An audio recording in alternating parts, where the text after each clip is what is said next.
What's good, everybody? I'm Jędrek, he's Sodek, and today we are gonna guide you through the Pioneer format and hopefully teach you everything you need to know about it before your RC in the coming weeks. Let's go. Alrighty, so the third RC season is coming up upon us.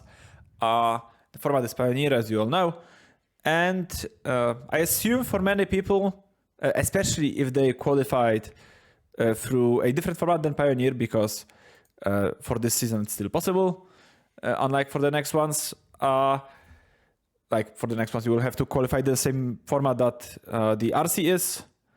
The same format? Or limited. Or like there will be a unified format because for Lil you have to qualify in Pioneer, but Lil is modern.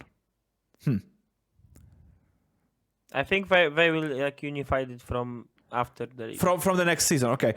Yeah, I also wonder what will happen to the legacy GPs, because, for example, this season we have one modern, one Pioneer, even though there is like an agreed upon Pioneer format. Like if legacy is, as an organizer, is exemplified from this rule and they can do whatever they want.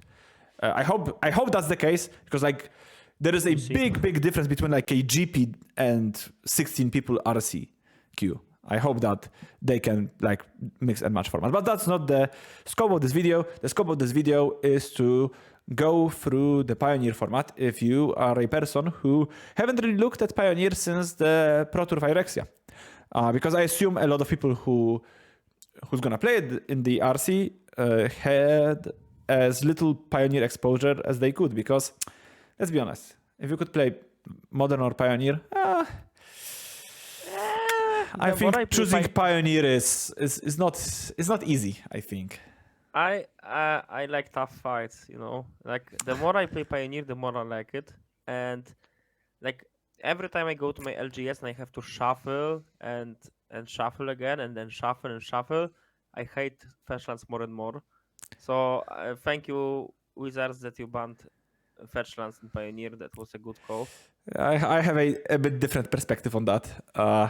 Yeah, but overall, I tend to like the format more and more, and the more decks there are around, the more people will finally find their pet deck, or they like the reasonable choice for them.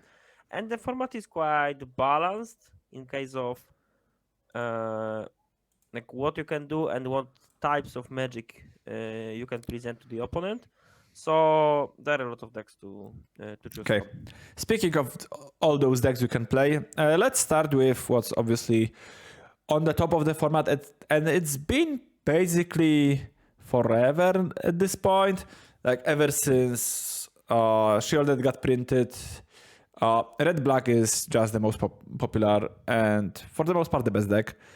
And it's, for a majority of time, it's closely followed by Mono Green. I know that Mono Green took a dip right around the last Pioneer PT. Like there wasn't much Mono Green there. But since Polukranos got printed in March of the Machine, and some other minor upsides, like some people are playing Invasion of Ixalan and some other cards, but mostly Polukranos, Mono Green has been picking up steam again. So first, let's talk about Red Black, because it's basically as stock as a mid-range deck can get. I think there are two main factors I want to talk about.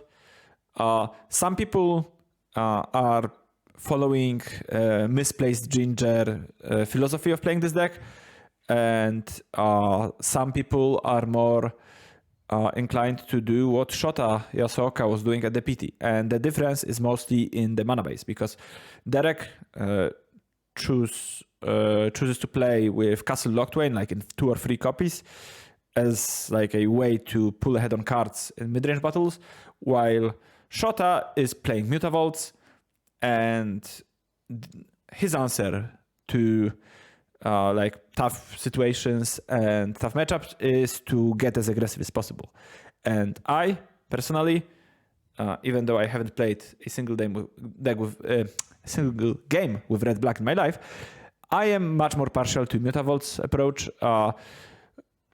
Maybe it's because I used to play fairies and pairing Thoughtseize with Mutavault is very close to my heart. But I also think that getting aggressive is what you are supposed to do when matchup is tough. And like red-black as a color combination has a problem with certain things. Like you can't Thoughtseize the top of their deck, you can't deal with enchantments while they are on the board and stuff like that. So I think the best strategy in those situations is to get them dead. And if your deck is like Thoughtseizes and then you have Duresses, like post sideboard you can have 8 discard spells and you just kill them as fast as possible. You go discard into Harvester, into maybe Bonecrusher Giant, and ideally your third land is Mutavault, and then you just start swinging and they are like dead by turn 4 or 5 or something like that. Like Canister told me that few months ago he felt kinda favored against red black as Lotus, but now they are playing 8 discard spells and they are killing you by turn 4 or 5 or 5 or 6 maybe rather, but largely by turn 5. Ambitious. Yeah, largely by turn 5 if you don't have removal spells for them. And I think that's the way to go, because in many of those matchups that are like bigger than you, paying 4 mana to draw a card with Castle just won't bail you out. Like imagine you're playing against Monogreen or Incarnation and they are doing all those super impactful stuff that their decks are supposed to do. Do you really think that this one card from Castle Lochthwain will like get you through the finish line? Not really, I think. Yeah, but there's also another factor. It like in red black there aren't that many spells you can cast from this Mutavault. So like you can see some awkward draws when you want to be as aggressive as possible, but you draw Mutavault as your land, so you can't play, for example, Harvester on time, or you can't Thoughtseize plus Harvester. So but you still have a good amount of spells to cast. Yeah, that's true. But there are some risks involved Definitely to this.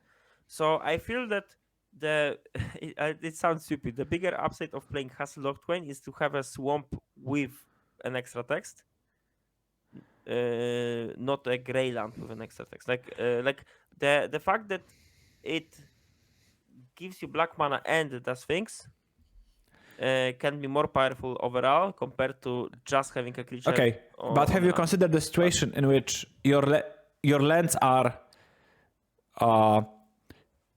pathway Blackcliff Cleaves Mutavault or pathway Blackcliff Cleaves Castle Lochthwain, and you want to go 1, 2, 3? You can't do it with Castle Lochthwain because you have like 6 swamps in your deck or 7 swamps. Like Castle Lochthwain is not an untapped land and so often, and I think that's my biggest gripe with Castle Lochthwain, that it will just end up entering the battlefield tapped so often. And while you can't cast Harvester or Thoughtseize off of it, you still have Bankbusters in your deck. You have removal spells that cost generic mana. You have Stomp and Bonecrusher Giant. You have Sheoldred. You have Fable. You have Activation of Manlands, which require you to tap colorless mana for. So yeah, overall, sure, overall, I think Mutavault is the way to go. But once again, I'm not an expert. And the other point of contention with Red Black, I think, is the removal spells that they play for 2 mana, because they used to play a lot of Dreadbores, and now they are switching to more Go for the Throats or Power Word skills or Heartless Acts. This class of like Doom Blades. Instant. Yeah, 2 mana instant removal spells. Mainly because I think of Greasefang is like the biggest reason, in my opinion, to do that. Like I can't see anything else. Maybe like humans to kill Adeline, whatever. They are doing that for some reason, and I'm not experienced enough to tell you why precisely. My gut says Greasefang, and because of that, there is a window for other decks to attack Red Black with Planeswalkers, in my opinion. I know that some people have been playing like Gideon Alive Zendikar in their aggressive decks. You can try out, like I've been playing the Blue Red control deck with Chandra, and one of the biggest reasons to do that was that they don't have many Dreadboards. So if you go Chandra, it's very likely to survive, and if you untap with it, you win the game against Red Black. so often. Cool. So I think that's something you should pay attention to. And yeah, I think that's what I was. That's all I wanted to say about the red black. Basically. Yeah, the rest of red black is just a pile of the best possible cards. It's just a testament to. Yeah, just in 2-drop you have Harvester and Stomp, if you can say that. Then you have Bonecrusher Giant, Trespasser, Fable, and Fable, and Fable, and Fable, and Fable. And it's just a testament to how fucked up Fable is, basically. Yeah, it's a powerful card. Okay. So like if you played like 3 months ago versus red black, it's very likely it didn't change that much, and like your experience from the past in this matchup will still be exactly. And for the most part, it will be similar for mono green. The biggest difference is that most lists adopted multiple copies of Polukranos Reborn. We saw 2 copies, 2 or 3 copies are the usually played, but I also saw the list with 4 copies of Polukranos, a legendary creature with triple green, no problem. Mostly because how important this card is to go to the archetype. Elf into triple green card. It's just very important for your speed, for your Nykthos purposes, for Nykthos purposes, but also for draws where you don't have Nykthos. Like if you don't draw Nykthos, the best thing you can do is play turn 2 for power creature, turn 3 for power creature, and just kill them by turn 5. Once again, just like mono green red black has been doing. Maybe if you throw in Karn on turn 4 and find some disruptive element that will be even good enough to stop them for 1 turn, you will win the game this way. So I think it's very important, and I think this also like makes some cards that I don't think were that great against mono green before a bit better, and some cards that I think were great a bit worse. Like for example, when I was playing in Sofia, I was playing Phoenix, and I had a lot of designful strokes in my sideboard and no Ethergast, where I think now Ethergast gets a bit better. I still like designful stroke more, but in general, you have more cards that can be stroked and more cards that can be gasted and will be gasted also on the battlefield. They can just go under your counter magic. Cards like, I don't know, Noxious Grasp or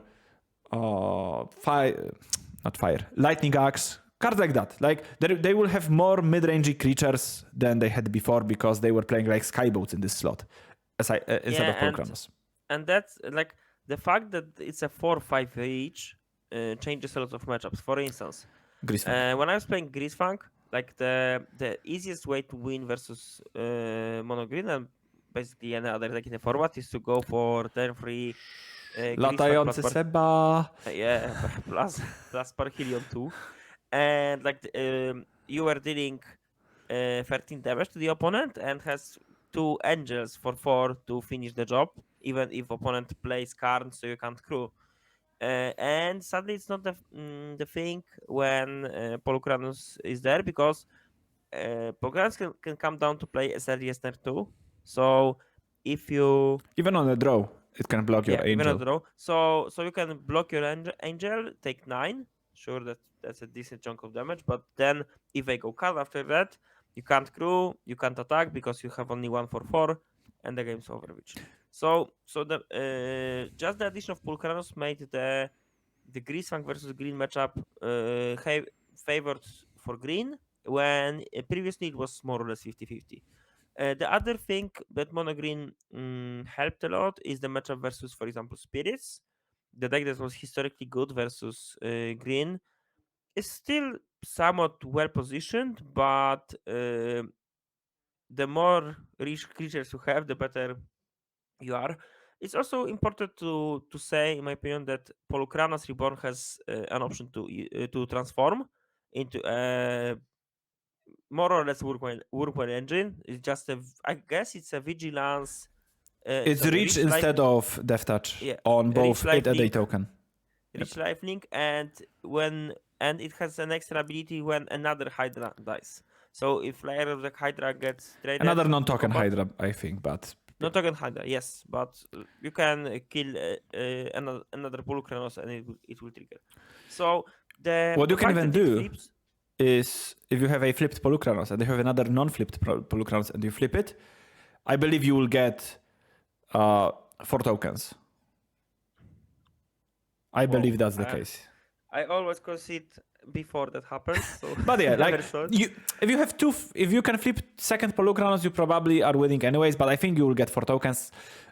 Correct us in the comments if you think we are wrong. I think I'm not wrong, but I don't know 100%. Okay. I don't think there is much else to say about red, black, and mono green. So yeah, just stock outside these tiny changes.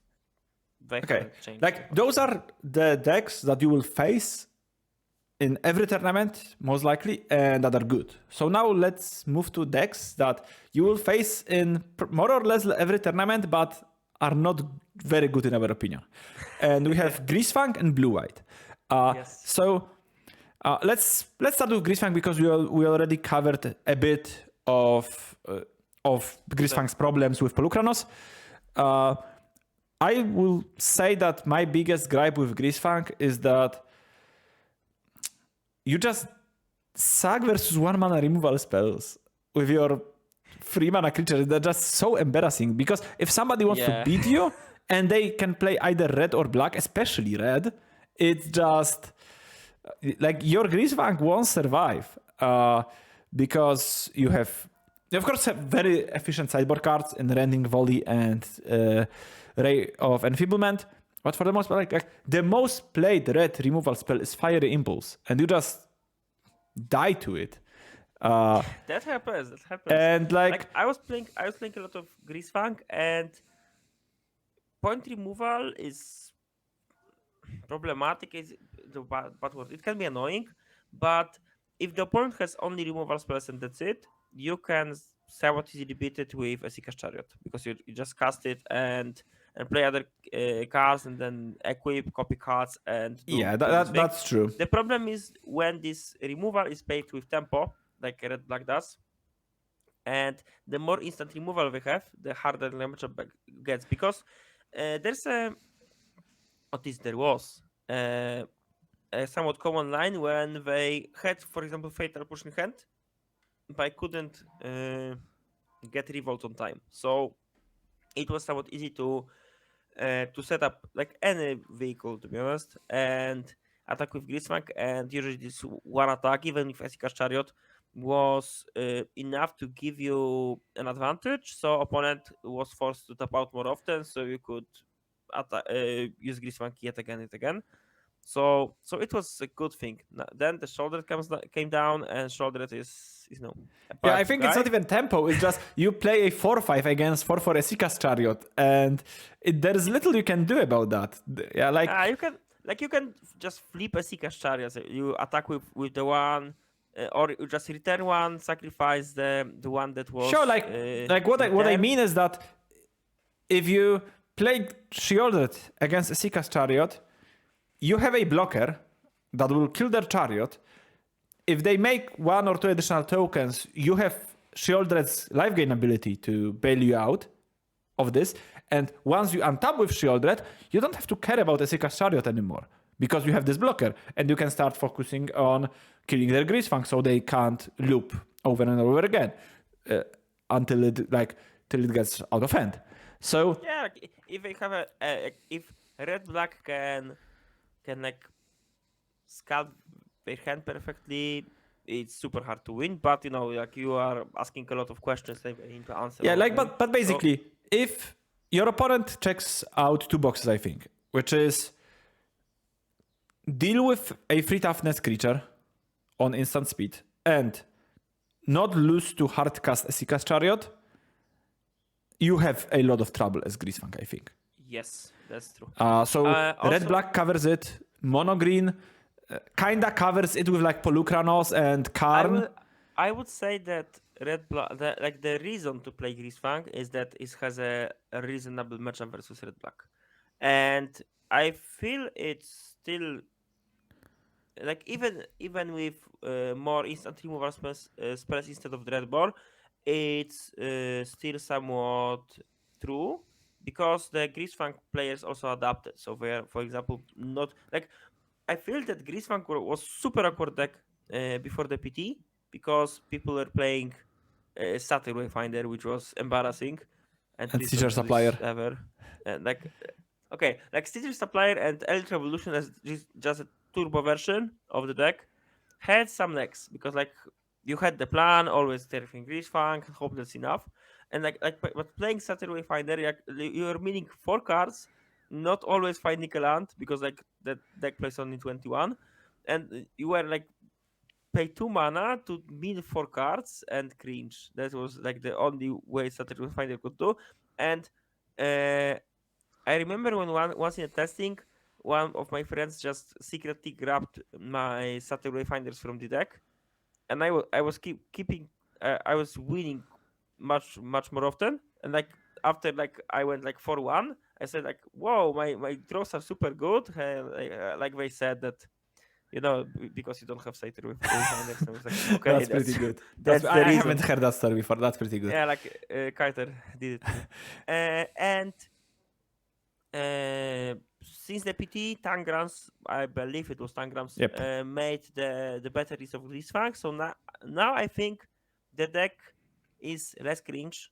Still, the fact that you need to do so many different things, spend so much mana, so much cards, and effort, and play around things to get to the point when you can attack for 4 with Physical Chariot and get 3 tokens, for example. It's awkward. Or you try to return Parhelion, then opponent kills your Greasefang in response to the trigger, so you even have to return Parhelion, not attack. There are some awkward situations. There are some options when you did the thing but still lost, because attacking for 13 does not mean that you win the game. So there are things that can happen. Overall, I feel that the deck is an okay choice for the right meta game, but I still feel that Greasefang players believe too much in their broken turn 3, turn 1 Fossis, turn 2 Informant, turn 3 Greasefang returning something. This does not happen that often. Sure, you feel super good when it happens, but the maths are not on your side. Yep, I just think that Greasefang blows. That's my opinion. But we can both, I think, agree that Blue-White blows. Last week, we had the Legacy GP, quote-unquote, in Valencia. Yes. There were 33 Blue-White players in day 1. Let's one person got into day 2. That's 3% conversion rate. 3%. I don't think I've ever saw a shittiest conversion rate in my entire life. It's insane.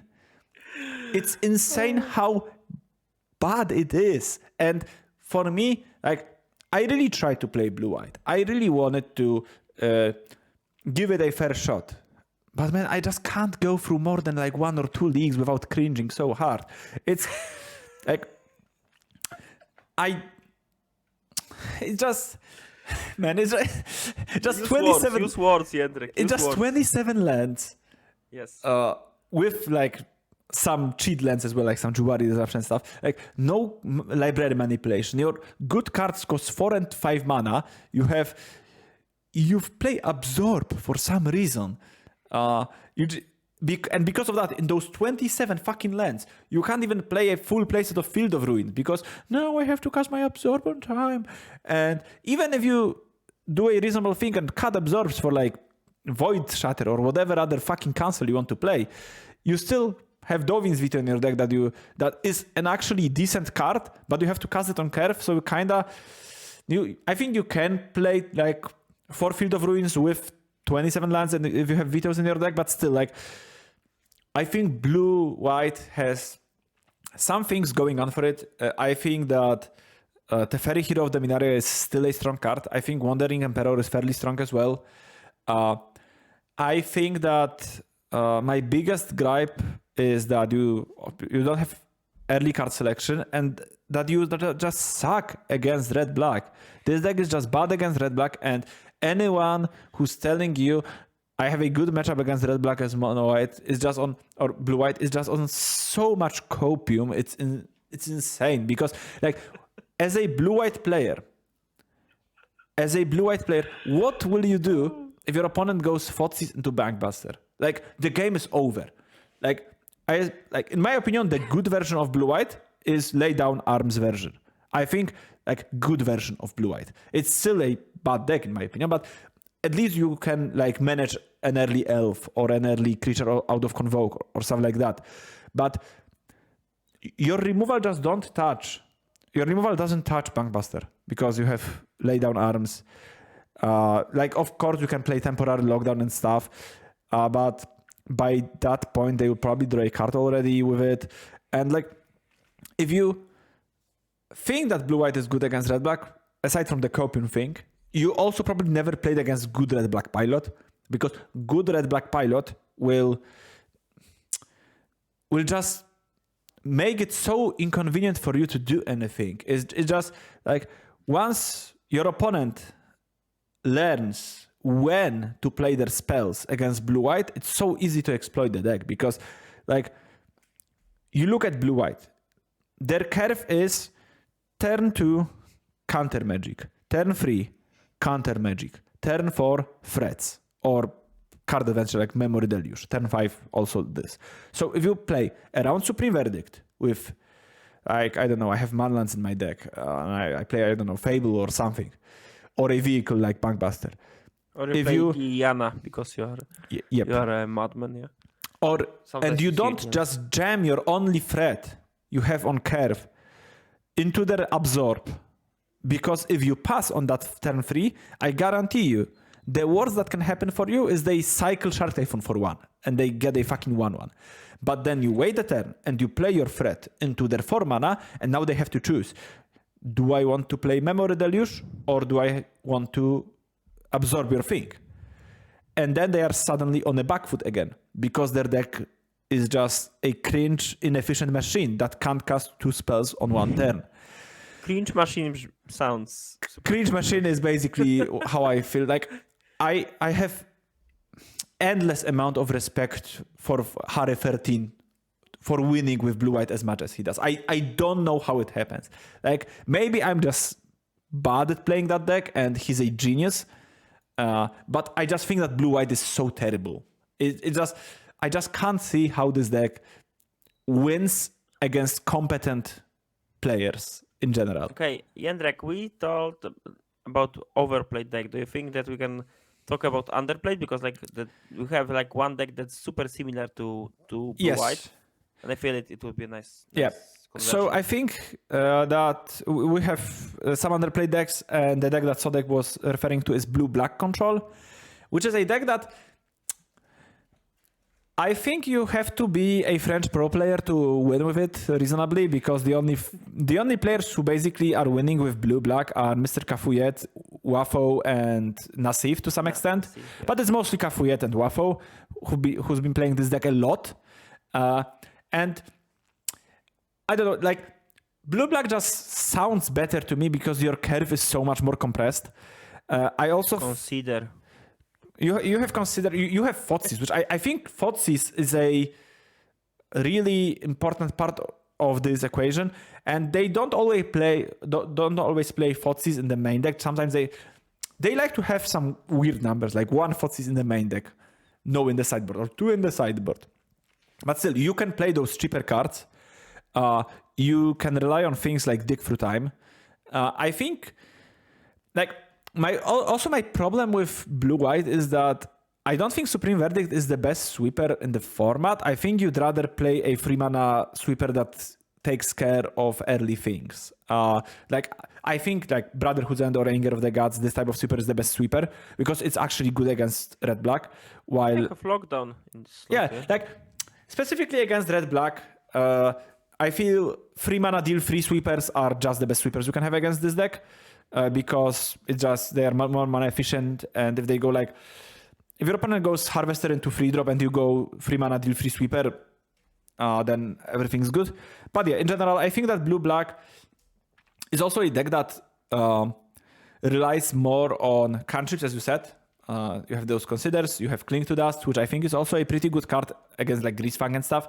And you are playing Delve spells, which are like Delve spells are fucking broken. Like you can play Dig Through Time and Treasure Cruise in Pioneer, and maybe I'm overvaluing those Delve spells, but it's just ludicrous to me that Blue-White just has no support for Delve spells, and they just don't even try to do that.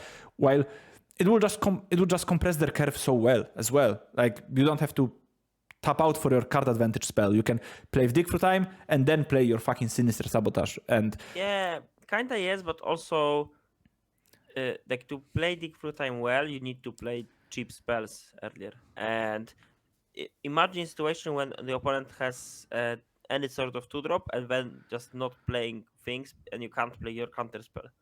So you are not progressing your gameplay, your game state, and like you don't have cards in graveyards to cast deck. So because if they go for the 2-drop, sucks, yeah. If they go for the 2-drop, you go Fatal Push and Consider on the same turn for 2 mana. Yeah, in blue black, everything else. Yes. In blue-white, that's just not possible unless you have Lady of Arms version. Yeah. That's why I think this card is good, because you can actually trade up on tempo and get something back. So I'm not super sold on blue-black. I think it's a bit underplayed, but that's not the deck I would recommend playing if you like blue spells. I think that blue-red is the best combination for this type of things in Pioneer. Largely, I think Abrade is just a very good removal spell. I think Abrade is one of the best removal spells in the format because it deals with Bankbuster on the table against red-black. And because, as I said, I think that red 3-mana deal-free sweepers are very important and the best thing you can be doing against red-black in the sweeper space. So yeah, but we're gonna touch more on that later. Another underplayed deck I think that we have to mention is Lotus. It's not as underplayed as it was a couple of months ago, but it's still like a deck that you think that you have an alright matchup with Lotus because this local person in your LGS plays Lotus kind of bad, and you win against them, but then you go to the RC and you actually play against a competent Lotus player, and you will just get smooshed. I think that Lotus is this category of deck that like KCI was a bit, where it's a fairly convoluted deck. It's not as convoluted as KCI, but still, it's this deck that you kind of have to take time to learn, and it's not a deck that you will be good at if you are just good at Magic. It's just not a generic skill set of being good at Magic doesn't apply to Lotus Field directly. Like, of course, it helps. You just need to spend a lot of time to learn lines. To learn the lines, to learn the... And often, like, even if you learn these lines, there are still games when you just have your turn 5, but you have any other option to interact with the opponent, and you just got killed because you are in a draw. And in my opinion, that thing can frustrate some people, and they opt to choose another, like, even control combo decks like Creativity or any other similar style that has more agency, because people are addicted to agency, myself included. But when you go to the RC, there will be enough of those good players that don't really care about anything but win rate, and Lotus Field had a good win rate for the most part of its existence. And I don't think it will... In all bigger tournaments, Lotus Field had solidly over 50%. Like, yes. I believe it had 55 at the Pro Tour, or even better. I think it had 55 at our round of RCs. I think it was a bit lower on the PT, but well above 50%, as you said. But I might be confusing things. If you have time and dedication, and like, it's obviously the easiest to just, for example, watch streamers who play it, or just support Lotus specialists who have their Patreons, websites, whatever. And like, if you want to learn, just do from the best. You can also spend your hours of your life and try to figure it out yourself, but it will be just cheaper to use the work someone did. Yep. Easier for you. Yeah, I think Lotus is one of the top decks for me to recommend to somebody who wants to win more at Pioneer if they have the time and dedication, as Sodek said. If Lotus is something that you feel like you will enjoy, I would recommend just learning Lotus. Okay, we went over underplayed decks, some reasonable decks that I think are played. Like one of those decks, which is very conveniently my deck of choice for now. I think it's a bit underplayed for now, but it's because people kind of forgot about it. Okay, so first of the decks that we want to talk in this group is a deck that very recently we had in the overplayed category, and it had terrible win rate at the PT, but it got a fairly significant improvement with Aftermath, and that's Humans. So Humans has had 35% win rate, I think, at the PT, something like that, something terrible, completely, utterly shit. But the new card from Aftermath that bolstered the archetype is Copper Coat Vanguard. It's a 1 and a white creature, human, I think warrior. I don't think human soldier. Human soldier, okay. Yeah, there were soldiers, not warriors on Ikoria, that's true. So it's a 2/2 that has other humans you control have +1/+0 and ward 1. So it's just another lord that's very aggressively slanted because it helps you clock and it helps you against removal, which is just a combination that's very good for an aggressive deck like Humans, because once you play this lord, not only you kill faster, but also it makes your creatures that are important harder to kill. For example, if you are playing, I don't know, Lotus, and you want to get rid of that Thalia that your opponent played, it will cost you 1 mana more to deal with it now because it has ward 1. And also, you don't, against so many decks in which, so many matchups in which humans need help, I think, this extra point of toughness doesn't matter all that much. I think what's more important, the power boost is way, way, way more important. There's also a white-black legend from Aftermath that I know that people have been excited to try in Humans. I also faced a good amount of white-black Humans. I've never seen the legend on the table, and most black cards I've seen was Bloodsoak Champion and some Thoughtseize and the exile removal spell. I think it's called Dire Tactics, something like that. White-black instant, exile a creature. If you don't have a human, you lose life to its toughness or something like that. So 2 mana hard removal sounds cool. There's a Jirina Dauntless General. Yeah, that's the legendary name. Creature, human soldier. When it enters the battlefield, exile the target player's graveyard. Very, very rude. Sacrifice Jirina, humans you control, gain hexproof and undestructible. So another protection spell that annoys Greasefang players. And it's 2/2 or 2/1?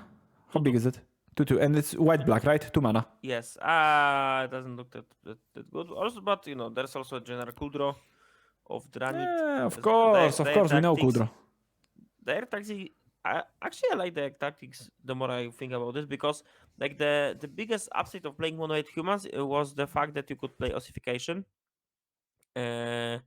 And the mono-white humans deals with ossification instead of brave the elements, were the ones who ended in the top 8 of the last PT. So that was a signal for human players that maybe Brave the Elements is shit and you should play just removal spells to let your creatures go through. And their tactics can be good, but monocolored mana will always be better than 2-color mana, and I feel that you don't get that much of the power boost to especially if you want to cast a non-human spell, because if you are just casting humans, you can play Secluded Courtyard and you can play Unclaimed Territory, but because you're playing their tactics, you can't do that. Yeah, you actually need to play fast lands and pathways and stuff like that. Okay, another deck that's reasonable in our opinion is Red-Black Sacrifice, which is a deck that It's supposed to prey on creatures, but also supposedly it has a good matchup against Rakdos, or like it's also a red-black deck, but red-black mid-range, the most popular deck. I don't know how much of truth is there, but I don't know. What do you think, Sodek, about Sacrifice? I play Sacrifice a bit myself, and I always felt that the deck is a turn too slow to compete with like the challenging matchups you can face, for example, Mono Green or Lotus or even Greasefang. Like you didn't have that much removal, and like you needed to collect enough puzzles to make it worth Big Blade. For instance, like if you have a lot of witches ovens, they won't be that good unless you have a cat and Mayhem Devil, ideally. So I never was the biggest fan of the deck. Like the huge reason to play Sacrifice was in the past that it was it had a decent matchup versus humans, but like with the Warlord, nice. It gets tougher, definitely. Yeah, it's get tougher with Mayhem Devil. Like still, you can kill the Lord first, then kill other creatures. But you know, sometimes you will run out of time before you take care of everything. So, and how do you think Sacrifice lines up against Convoke that we will cover later as well? I feel that like when I was like starting testing Convoke, I was super scared of this matchup because of Mayhem Devil, and then I just cast my first Loxodon ever, so that my 1/1s are 2/2s, or so that my enablers, most of them are 1/2s anyway. So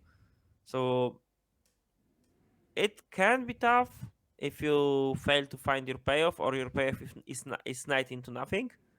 And opponent also like must have Mayhem Devil plus the Sack engine to make it work, because if I go Mayhem Devil then sacrifice one thing per turn, you will laugh at it and then kill Okay, your thing. makes sense. Okay. So overall I feel that Sacrifice is a good deck for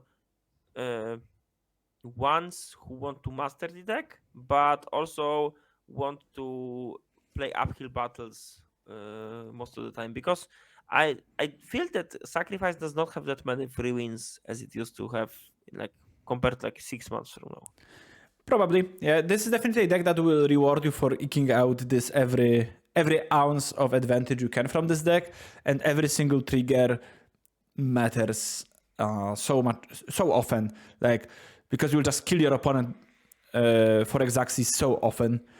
Missing like one trigger from something is so often it's also deciding whether you win or not. worth to note, in my opinion, that red black Sacrifice it takes a lot of actions to actually win the game. So if you are playing in paper, it can be somewhat challenging to win on time. So you need without to forgetting any practice triggers. a lot. Yeah, like it's not like red black mid range that you know. A 60-year-old grandma with 1 month of preparation could play it. Like you need to just a lot of like mechanical actions exactly you also have to do, and to do it fast and take fast decisions, which is not trivial for yep, Magic players. Definitely. Okay, the last deck from this category that we want to cover is my personal favorite for now in Pioneer, and it's Phoenix, which is a deck I played in the first RC, and it was very good at that RC. Then it kind of fell off the map, and while there were still some people playing Phoenix in the at the PT, namely Guldukat played Phoenix and Doomswitch played Phoenix. It wasn't very popular, but it had a good win rate once again. And I do think that it is a prime time for Phoenix to strike again. And why it is? Because I think that Phoenix is a broken deck with bad matchups and like bad cards to face, basically. Like the thing that Phoenix does, if it does it, which is chain your cantrips and get rewards for playing your spells, it can't be stopped in conventional ways like discard, 1-for-1 removal, anything like that. Like those rules just don't apply to Phoenix once it starts doing its thing. But unlike something like Dredge, it also can play, like it's not an all-in dedicated graveyard deck, and it is a deck with multiple cantrips. So it can find their outs much more easily than like other graveyard decks that use the fact that graveyard is the extension of your hand, so milling 5 cards is almost the same as drawing 5 cards for those decks, which doesn't work in the face of graveyard hate. So I do think that what makes Phoenix a good choice now is, first of all, Convoke is somewhat popular, and no matter whether the deck is good or not, people will have some amount of respect towards it in the coming weeks. And because of that, you will see less slots devoted to, like, I don't know, you will see less Leyline of the Void or Rest in Peace and more, I don't know, like Anger of the Gods or Sweepers or some ways to deal with Convoke. Also, like, Phoenix hasn't been popular in the last 3 months, so people will, like, in general have less graveyard hate because there is no, like, pure graveyard deck that you want to hate out.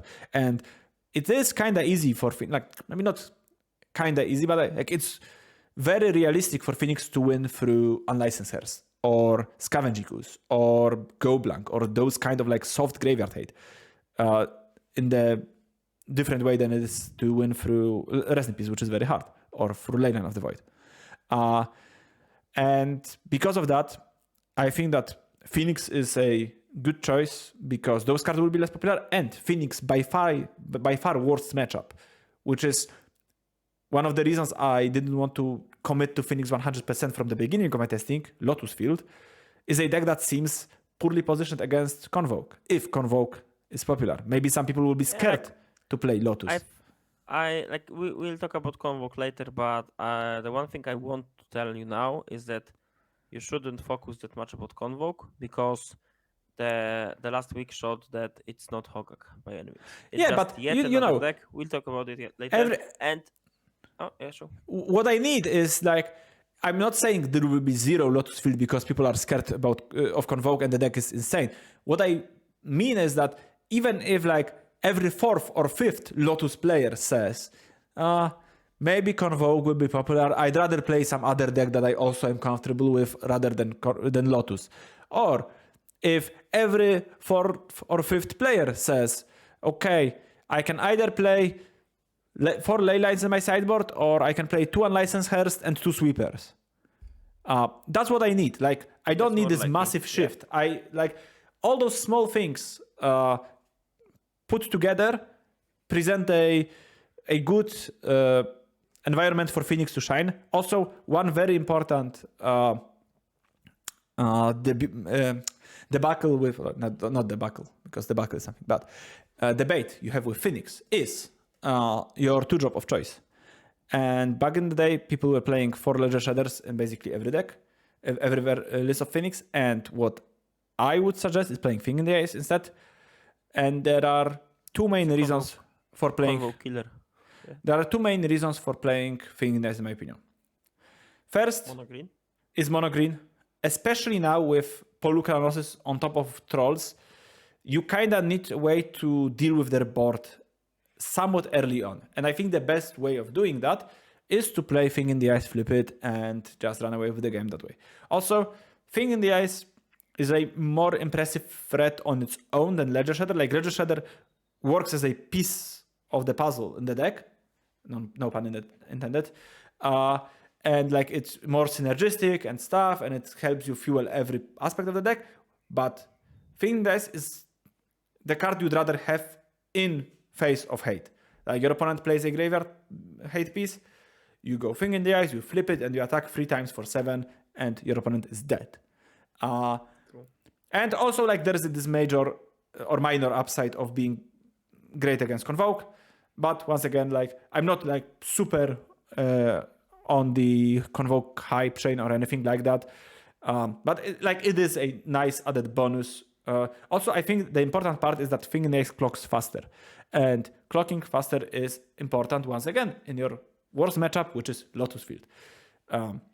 If you go turn 2 Thing in the Ice and you flip it on turn 4 and you attack with it like 3 times, holding counter spells, you have a shot of winning the game against Lotus.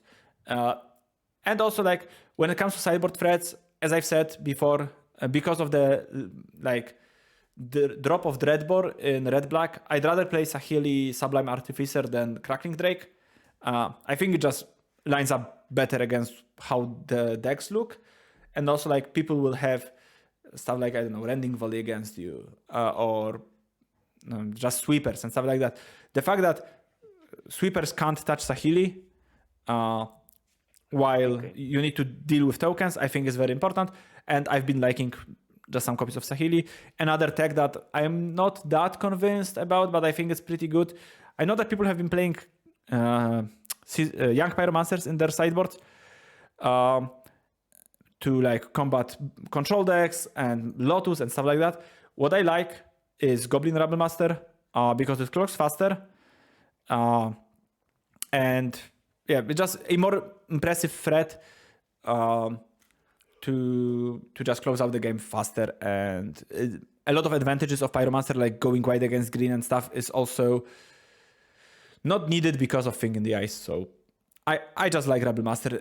It worked out well for me, and yep, that's it, I think. Okay. Also, if you want to one last thing, if you want to beat Lotus, I think it's better to just have a lot of counter magic than some dedicated cards like, I don't know, Dumping Sphere or Alpine Moon, because they will just deal with them with Otawara or Boseiju. So if you want to beat Lotus, go for Clock and Disruption, have creatures in your deck and counter magic, and yeah. Kinda yes, but also they have like Lotus also has tools to stop you from countering their spells, yeah? Dragon Lord Dromoka, for example. Yeah, but Ether Gust is a card that works against Dromoka and works against Emergent Ultimatum. Yeah, that's true. Okay, moving on. There are more like reasonable decks that are playable in the format, and they are, good choice or can be a very good choice for certain metagames, or like if you want to support your playstyle, you can choose from them. But we separated them into a few groups, so it will be easier for us to talk about them. The first group is creativity. Yep. Yes, and I was playing creativity a lot. I was playing creativity with worms, like Warspite Worm Xanagos, the deck that won the deck. There are also other versions. Like free versions of creativity. Like they're free. There's a default worm version. There's an Atraxa version. So instead of trying to go for X2, you go for X and win the game with your combat. You try to go for X1 to return Atraxa, draw a few cards, then be sad when your Atraxa dies. And there's a third version that's much different compared to previously. I think they are all different. Like, I think that Atraxa and Worm are more similar. That's true. Than the Gearhulk version, because that's the third one. The Gearhulk version still has some like combo elements with Magma Opus and like other random spells, but the goal is to have a lot of Gearhulks and get enough advantage from your flashback spells. Yeah, this deck is Rax Cape Shift, and the other decks are like Titan Shift or whatever. More or less. Like you can win with the combo, but you have this control plan, which more often than not will be the way you win the game. You can board out all the creativities easily, and you don't always even play 4 creativities in this deck, which is like the biggest, the biggest testament to how not reliant on creativity I think this deck is. Personally, I feel that like from all these 3 creativities, I have no idea how Hulk creativity wins. Like, it has decent results. It won the Valencia it won Valencia, yes. Yeah, and like every time I'm testing the deck, I'm questioning myself why I'm doing this, because like this deck is super clunky, has bad removal, and like if you ever fall behind, then it's hard to come back because your gear Hulk thing is often not enough, because opponent can have Grave Hate, opponent can have like 2 or 3 removal spells for your guys, and you are still cooked, etc. Like Atraxa version has more surprise actions and early effects that can let you do things, but it's more vulnerable to creature removal. There's also a Worm version, and personally, I felt that this version is the best one still, but the results tries to prove me otherwise, and I still haven't figured it out why the Worm version isn't more played and other versions are more played. Maybe it's because like the Worm versions is the older one, so people are trying new stuff. Or maybe there's something I just don't see, and the deck, uh, like these other versions like Atraxa or Gear Hulk, like are hiding something from me. Who knows? Yep. I think that the Gear Hulk version was somewhat unimpressive to me in testing, but it's also like, I think saying that you have no idea how it wins is very like dismissive, and like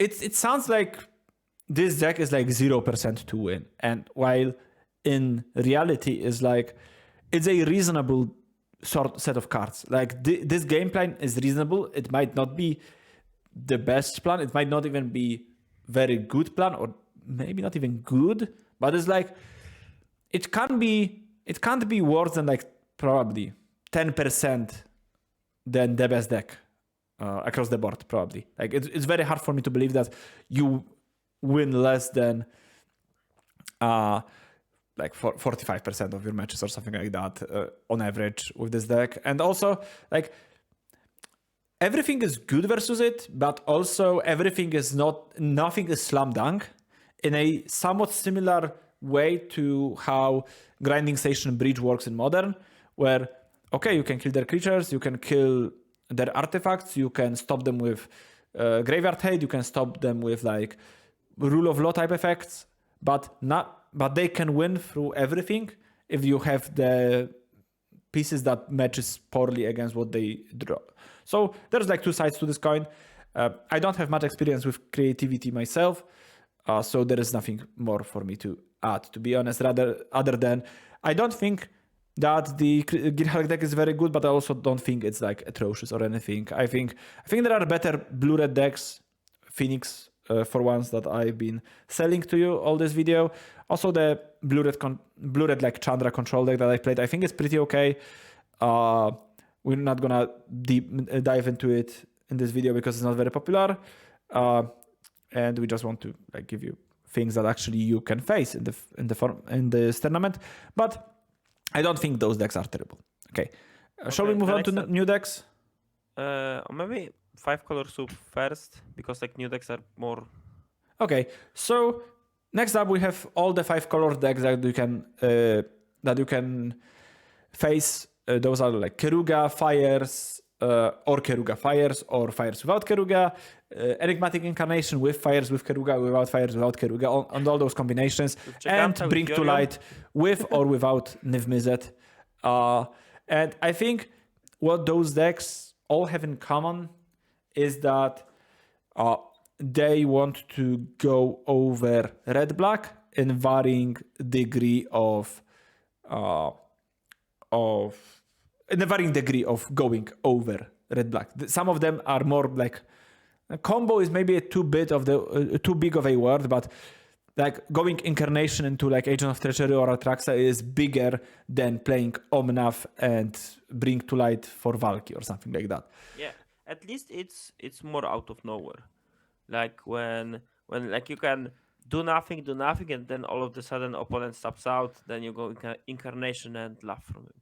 Like the other two things I feel that are in common is clunky mana base And like Lane and Lane Binding. These are two things. Lane Binding is a really good payoff for playing your clunky mana base, but is it worth? Some people would say yes, others would say no. And I think it kind of is. Yeah, like when everything goes right, sure. And the other thing I like a lot is that like obviously this tells a bit what player I am, but the fires of invention tricks that you can do with companions, because you can return companions for 3 mana and still cast it from hand on the same turn, assuming you have enough lands to do this. So this gives you a lot of tempo advantage. It's a free card to sacrifice for incarnation, etc. Uh, Still, like 5 color decks with Flaying Winding are super easy, in my opinion, to adapt to anything you can face. Anything maybe, but Lotus. Although I think that Bring to Light version with Omnat with Slaughter Games main deck is not that dog uh, Yeah, against it. I think the Bring to Light versions are a bit worse against Red Black than the Fires versions, but they are more flexible across the board with Bring to Light and toolbox that you can find off the card. Yeah. So, like, if you have a lot, like all the mana base in the world, you can think about in Pioneer, and all the most expensive and good rares and mythics. We have 4 of every card in legal in Yeah, Pioneer. you can easily play this deck and adapt to anything you want. I kind of like the flexibility it presents, and personally, I would focus more on the fires approach and try to actively use your companion as like either Karuga or Yorion to draw a lot of cards and win this way. But as long as the strategy works, you should do anything you want here. Yep. So I'm on the other side of the spectrum. I'd rather play Bring to Light than Fires, but like neither Sodek nor I have enough experience to like tell you with confidence which version is better or which group of decks is better. I don't feel that there will be any player who could say that one version is better than another. Yeah, probably because they are just devoted to their style of playing those decks. And that's it. If that's your thing, don't show it. Yeah. If those decks are your things, just try out both approaches and see for yourself what you prefer more. Okay. New decks? Yes. Okay, so those are decks that kind of popped out since the last PT. And we have some... The biggest one is Convoke out of those decks, I think right now. Because, right now, of course. And we are interested in right now because that's where we are. And that's what will be the most impactful for the regionals. So, Convoke, Sodek, you won the challenge with Convoke. You won the mirror in the finals. So it was a very convincing win for the archetype. But since then, we had Valencia with 1 out of 13 Convoke decks made day 2, which is not as bad as... I feel it was... maybe it was too big, but the Scraper... Yeah, I think there was something with Scraper. It was free, but also free? there were... Yeah, but Boros aggro decks okay, were also considered as... Okay, so they were like 20-something decks. Okay, so it wasn't nearly as bad as Blue-White, but still not great. Yes, and there are several reasons why. First, I don't know why, like for real, I have no idea why the Boros Convoke deck got so much hype. Like, it's not the first challenge I win ever, and when I post the deck and that I won, I never got like so much attention from the Magic Twitter, and I have no idea what happened. I think people just love Reckless Bushwalker. Maybe. So many people love this card, and every time you see a shitty deck with Bushwalker in Pioneer or Modern, people just jump right onto it because they just love the card, I think. Yeah, maybe there's also something bigger. Maybe people lack just a pure aggro deck that has affinity vibes. Like, it's it's one thing to play humans, just a creature in a tribal deck that plays a creature after creature, then you attack sideways, and hope that's enough. And the other thing is that to play a pile of shitty cards that when I combine together are doing super powerful things. And definitely. in my opinion, Convoke has a super strong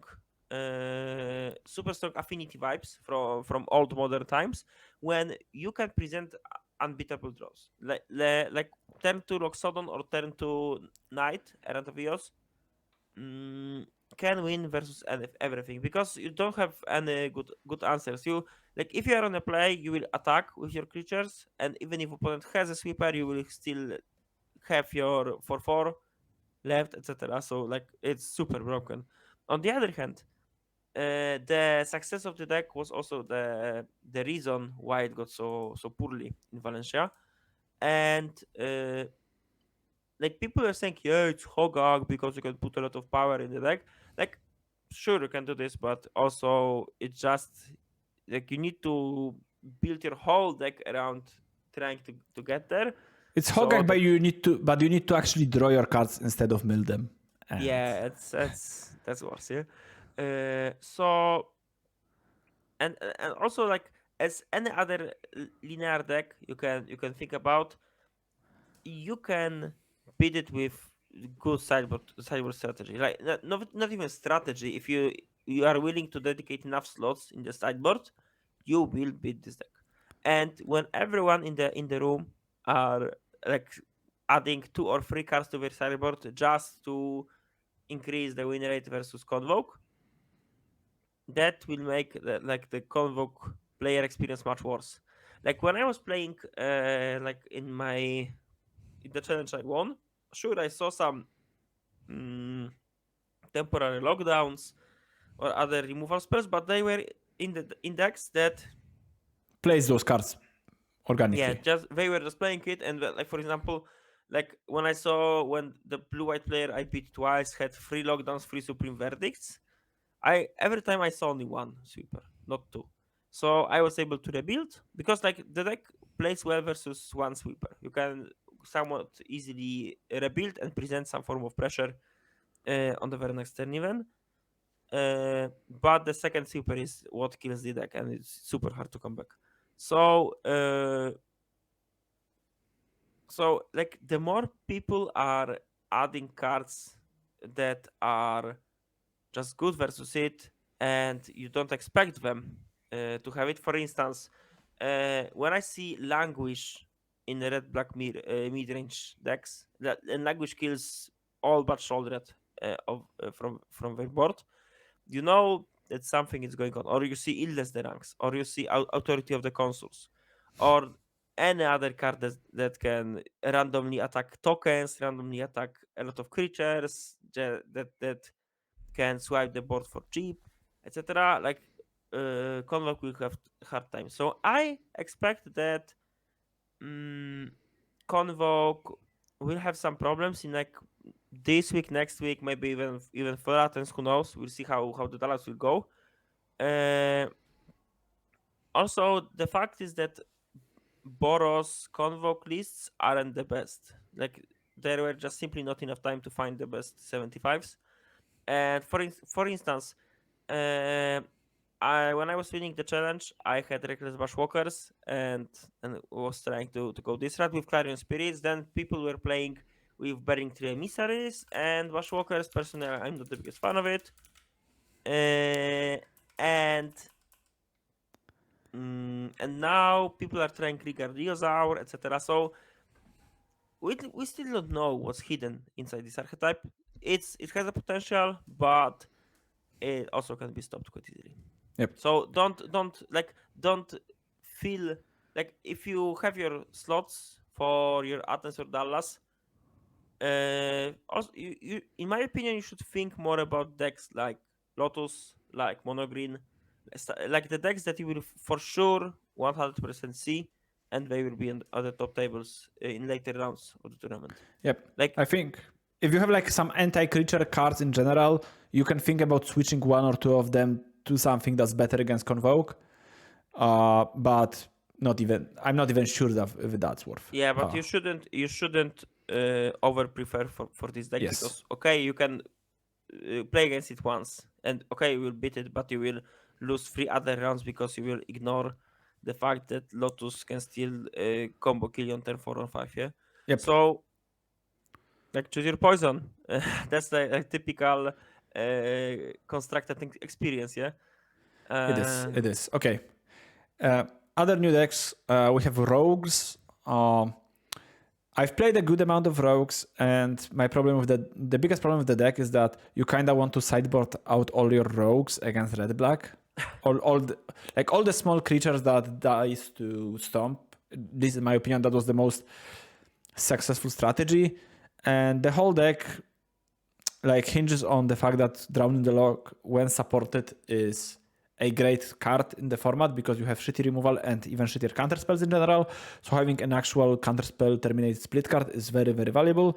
But I don't think that the price you have to pay for it to be good is worth it. So that's all I have to say about rogues. Maybe it will change in the future, but who knows? Neoform. In my opinion, Neoform decks are the perfect example of a false mid-range category. Like people think about it as a combo, but it's just a pile of good delve creatures, Thoughtseize, Fatal Push, Counterspell, and if you are lucky enough, you can upgrade your delve spell into Atraxa and reload. But you shouldn't think about this deck as a combo deck by any means. It most likely will stop you from doing your thing, then Atraxa. And not the other I think you should. I think this deck's fair plan is terrible.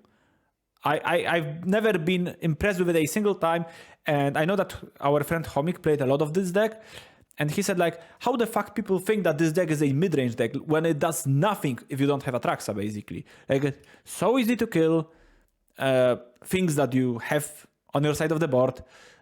It's very easy to overpower anything that's not Atraxa, and the fact that your plan to protect your Neoform is Stubborn Denial, and once you Neoform, you don't have a creature to enable Ferocious, it's just terrible. I don't think that deck is very good. I feel that there are too many pieces of the deck needs to come together to make it work, and when it works, it feels unbeatable. I had like games in ICQ when an opponent had Thoughtseize into this 2-mana enchantment into another Thoughtseize with Neoform. Of course, that can happen, but I don't think that the deck is very. I don't think it's consistent enough, and because like I've saw so many games where you lose even after you get Atraxa because like. You draw nothing after all. You draw nothing. Your deck is like you have Thoughtseize and Stubborn Denial and Fatal Push, and if none of those cards is good in the current situation, even if only one is good, usually it's not enough. So I don't like the deck. The deck in the same colors that I like a bit more is Rona, which is another new deck that I know that has some dexterity issues on Modo. I've played against Matt Nas in a league, and if you are Matt Nas, you can play this deck, of course. But in general, the Rona deck is a combo deck that features Rona Herald of Invasion, which untaps whenever you play a legendary spell, and your loop is you have Rona, you have Mox Opal Mox Amber that will untap your Rona. You have Retraction Helix to repeatedly bounce your Rona, and then you will get infinite blue mana, and you combine it with Tivar Jubilant Brawler, which first of all it gives your creature haste, which is great because you can combo out of nowhere and get it back from the graveyard, and it also allows you to untap your creatures an additional time, and it allows your Mox to tap for black and green, so you can actually start. You get infinite blue, black, and green mana, and after you are done bouncing your Mox, you can start bouncing your Tivar, and then you can start replaying Tivar and mill yourself or untap Rona, whatever you need, and then at some point you will get Diligent Excavator and mill your opponent, or you will get Tassa's Oracle and win via Tassa Oracle, depending on the version you play.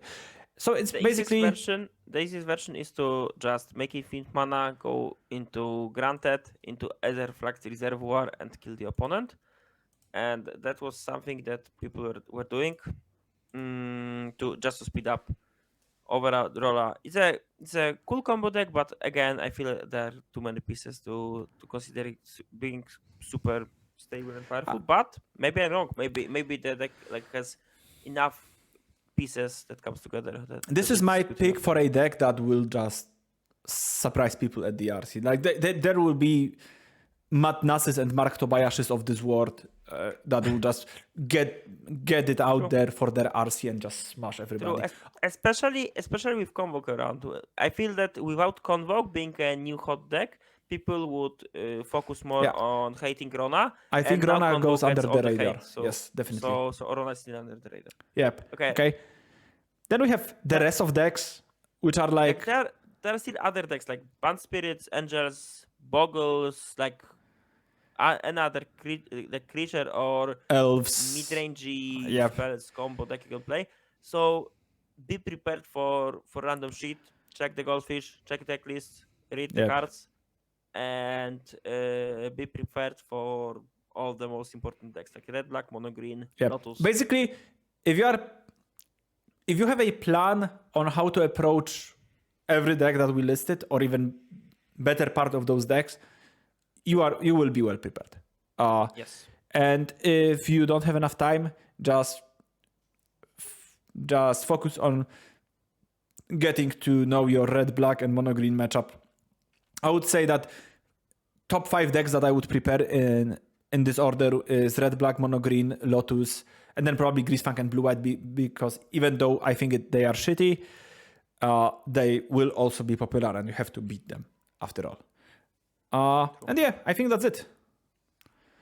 So if you are playing RCs in the next couple weeks, we wish you all the best luck. And after the Pioneer RC season, we'll go back to playing more of our beloved Modern. The Lord of the Rings preview starts today. As of the day that we are recording this, like 2 hours, they will already be out when you watch this video. And then we have Barcelona, Modern PT, the new yearly ban rounds in August. A lot of exciting things for the next couple of months of playing Magic. So we'll see. Be sure to, like, subscribe, yada, yada, yada, to stay connected to our content. Every important link there is in the the description of the video, our Twitch channels, and we started both streaming once again a bit more regularly. True. Or I can at least say that for myself. I think so. Also, I was streaming here today. Very nice. Also, don't forget to check out sideboard guides on our website. If you want to win your tournaments and you're happen to play the decks that we play, these are the best things you can do to increase your win rate. Exactly. And while in Pioneer it won't be that many decks because Sodek will write about Convoke and probably Creativity, I will have Phoenix and some maybe other blue-red decks. In Modern we offer a wide variety of those guides from some of the best people that there are on Modo battling every single week. So check out the rest of our content down below. Thanks for watching as always. Good luck. Take care and bye-bye. See ya.